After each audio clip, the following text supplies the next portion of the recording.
সবাইকে নমস্কার। আজকে আবার শুরু করছি একটা নতুন ভিডিও নিয়ে।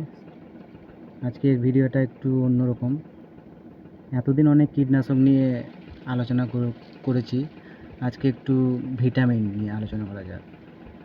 ভিটামিন মানে হচ্ছে শাকসবজিতে মানে গ্রোথ বৃদ্ধির জন্য মানে ব্যবহার করা হয়।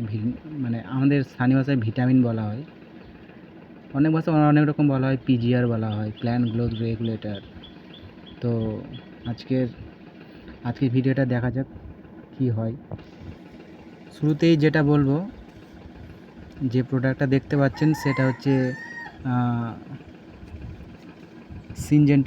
সিনজেন্টা কোম্পানির, নাম হচ্ছে ইসাবিয়ন। তো দেখা যাক এটার ডোজ কত, এর দাম কত, কোন কোন ফসলে ইউজ করা যায়, এর সাইড এফেক্ট আছে কি না, তারপর এই প্রোডাক্টটা বাজারে চলে কেমন, তারপরে এর কার্যকারিতা এবার কেমন।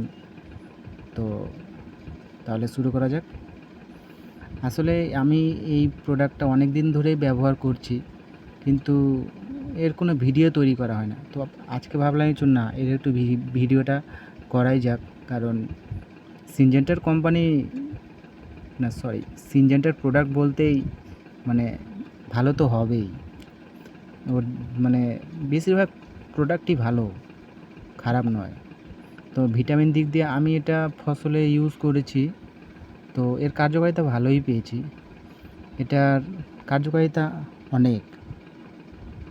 তো এর টেকনিক্যাল নেম যদি বলা যায়, তাহলে এটার মধ্যে অ্যামিনো অ্যাসিড আর পেপটাইডস আছে। কোম্পানি বলছে যে এটা শিলাবৃষ্টি, ফাইটোটক্সিসিটি, পরজীবী এবং রোগ, খরা ইত্যাদি দ্বারা সৃষ্ট ক্ষতি কমাতে ফসলকে সাহায্য করে। এটি প্রয়োগের সাথে সাথে উদ্ভিদ দ্বারা শোষিত হয়। ইসাবিয়নে অন্যান্য অ্যামিনো অ্যাসিড আছে যা উদ্ভিদের ফলন সম্ভাবনা সর্বাধিক করার জন্য এটা নির্দিষ্ট ভূমিকা রাখে। তো এটার একটা বৈশিষ্ট্য হলো কি, এটা ফসলে স্প্রে করার সঙ্গে সঙ্গে ফসল এটাকে শুষে নিবে। এটার মধ্যে সেই রকম অ্যামিনো অ্যাসিড, পেপটাইডসগুলো দেওয়া আছে। আর এটার মধ্যে এটা একটি বায়োস্টিমুলেন্ট কোম্পানির। এটার কন্টেন্ট দিয়েছে শর্ট চেন পেপটাইডস আর লং চেন পেপটাইডস আছে, আর সঙ্গে ফ্রি অ্যামিনো অ্যাসিড আছে 62.5%। এটা আমার হাতে যেটা দেখছেন, এটা 100 ml এর। এটার দাম হচ্ছে আপনার প্রিন্ট দাম আছে 259 টাকা, কিন্তু আমাদের এইদিকে দোকানে 200 টাকা নিয়েছে। মানে স্থানভেদে এটার দাম তো পরিবর্তন হতেই পারে। আপনাদের দিকে কত সেটা কমেন্টে জানাবেন। তবে 200 টাকার মধ্যেই আপনারা হয়তো পেয়ে যাবেন এই প্রোডাক্টটা।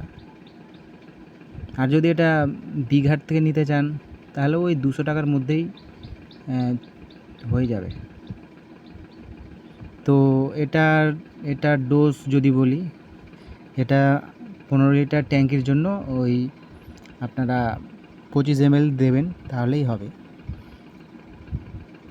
20 ml দিলেও চলবে। তো 20 ml এর নিচে করবেন না, কারণ 20 ml এর নিচে করলে তার পরিমাণটা একটু কমে যায়। কার্যকারিতাটাও একটু অনেকটা কমে যায়। তো দাম বললাম, টেকনিক্যাল নেমটাও বললাম, আর সেরকম কিছু ছাড়া পড়েনি মনে হয়। তো এখন যদি বলি এটা আপনারা কিনবেন কি কিনবেন না, আমি এটা রেকমেন্ড করব কি না, তো আমি এটা চোখ বন্ধ করে বলবো ব্যবহার করে দেখতে পারেন। ভিটামিন হিসেবে খুব সুন্দর কাজ করেছে। আমি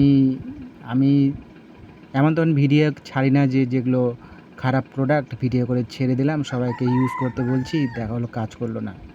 সেই জন্য আমি যেগুলোই ভিডিও বানিয়ে ছাড়ি সেগুলো সবই ভালো প্রোডাক্ট, তার কার্যকারিতা পাই, তারপর আমি সেটা ভিডিও হিসেবে আপনাদের কাছে পৌঁছানোর চেষ্টা করি। তো আপনারা নিঃসন্দেহে নিতে পারেন। দামটাও নাগালের মধ্যেই, খুব বেশি তাও নয়।